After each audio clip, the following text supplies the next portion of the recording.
Got our first talking point of the day presented by Big Orange Concrete Pumping. For our talking points today, we're going to break down the offensive position groups in the first segment and the defensive position groups in the second talking point. Quarterback room, we're going to grade each as well. Quarterback room, starters obviously going to be Joe Milton. We've talked about Joe a lot. Joe's success is in the hands of Joe.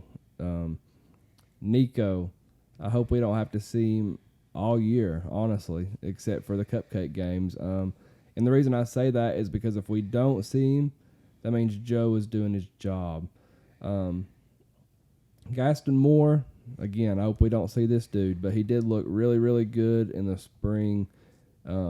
It's good to know that there's a third that can, that can get You can't just go into a season with two quarterbacks. Right. You can't because, things happen. And then if that thing does happen, you got to be prepared.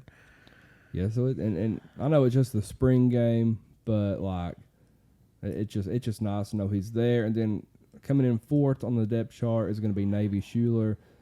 Not being a dick, great kid, love his dad, but more than likely he's not going to see the field except, like the homecoming game or something. So what class is he in? Redshirt junior. Okay. My biggest fear personally, as far as this position group, is Joe like kind of, getting by, and then us going down to Gainesville. Then Joe fails, and we've got to introduce Nico in that environment. That's what I said on the first podcast. I feel like we will know by Florida who our quarterback is. And I have confidence in Joe, full confidence in Joe. It's nice to have three deep on quarterbacks, though. Gaston Moore, he does look good. Yeah, he looks solid. All right, grades. I'm going to go with A with the quarterback room. I'll go with A plus. I'm going to go with A plus. I like it. I'm super excited about Nico. If we do have to see him, I think he's going to be just fine. I'm going to go with an A too, okay. Just because the quarterback depth is there.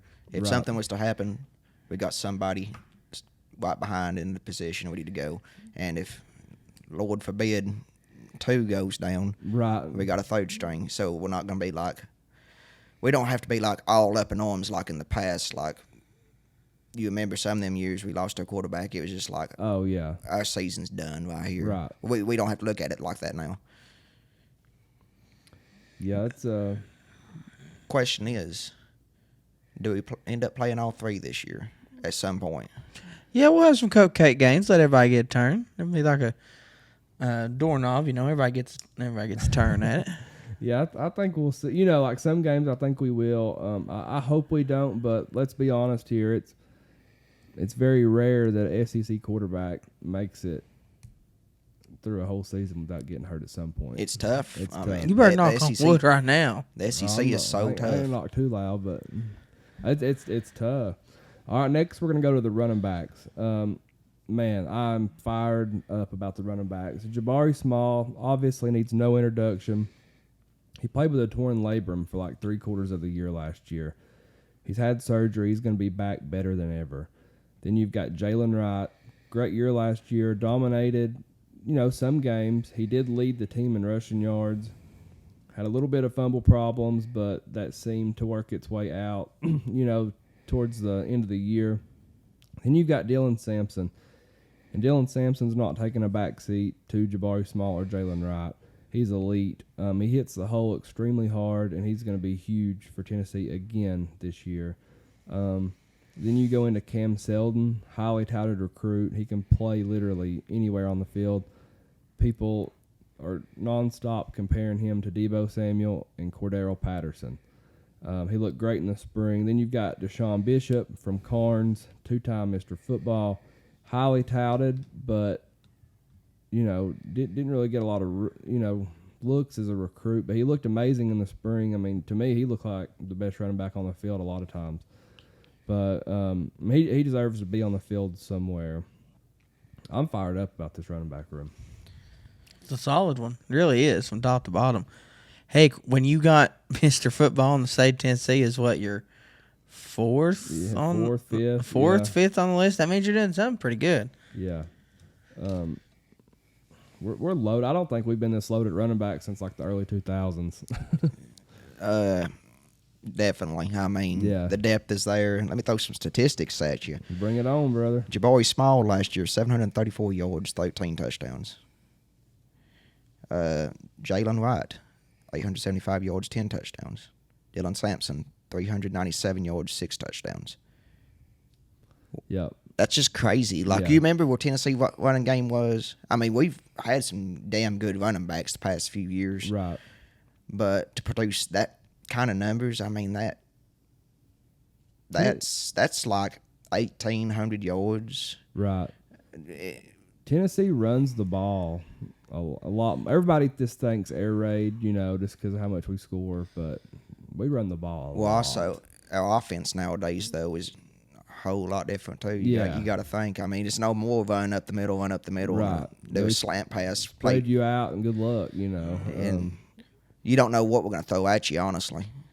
My only fear about the running back room is losing one to the portal.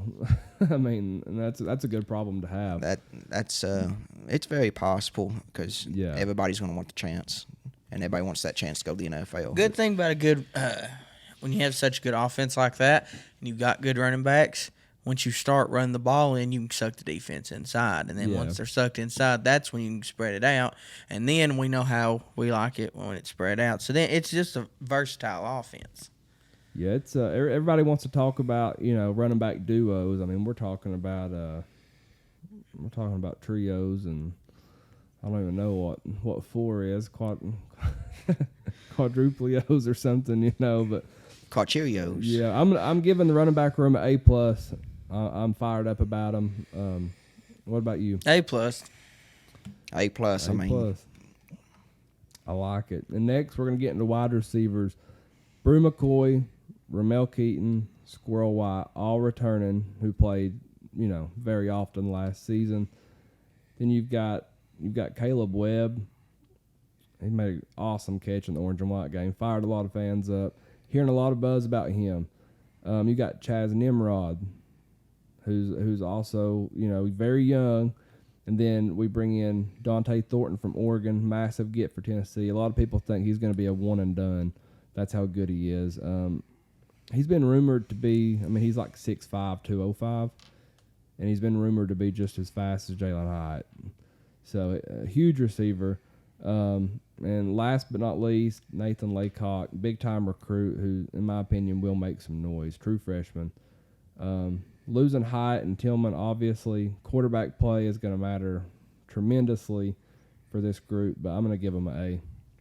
yeah. I give him an A-, just because, one, you can't give everybody an A+. Or Why not? I can't. You got to have some versatility here, brother.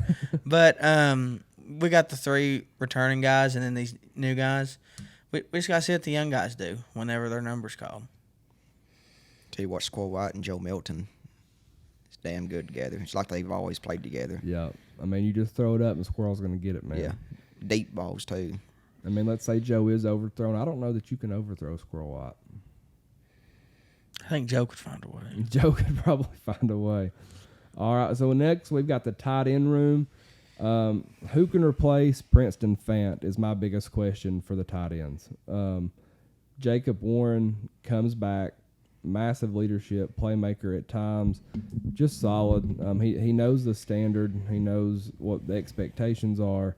McAllen Castle's huge. I think he's like 6'8" or something in that area.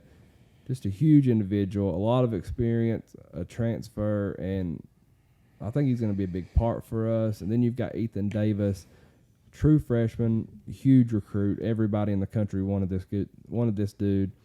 But my biggest question is who can replace Princeton Fant? He literally done it all. Next man up. I got Jacob Warren. When the roll is called up yonder, you better be there, buddy. Jacob Warren is fast, versatile. Had that big play against Florida.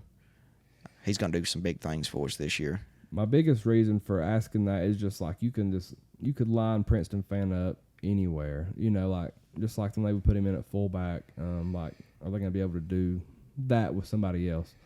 Princeton Fenton come in as a running back. Mm-hmm. So I'd enter him a B-. Spanky. I'll give. You know what? I'll be gracious to him. I'd give him a solid B, solid middle of the pack B. I'll give him a B too. All right, and then we're going to get into the offensive line. A lot of good players, man. We brought in some really good transfers and recruits. Hard to replace Jerome Carvin. Impossible to replace Darnell Wright.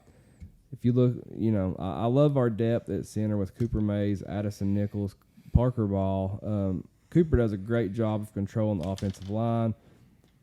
I have no issues at right guard. Javonte Spraggins, the zookeeper. He's great. Jackson Lampley behind him makes me comfortable.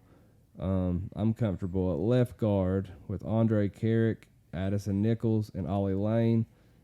And I'm comfortable at left tackle with Jeremiah Crawford and Gerald Mincy, kind of taking over what they started last year. The big question for me is right tackle. Who's going to replace Darnell Wright? And not that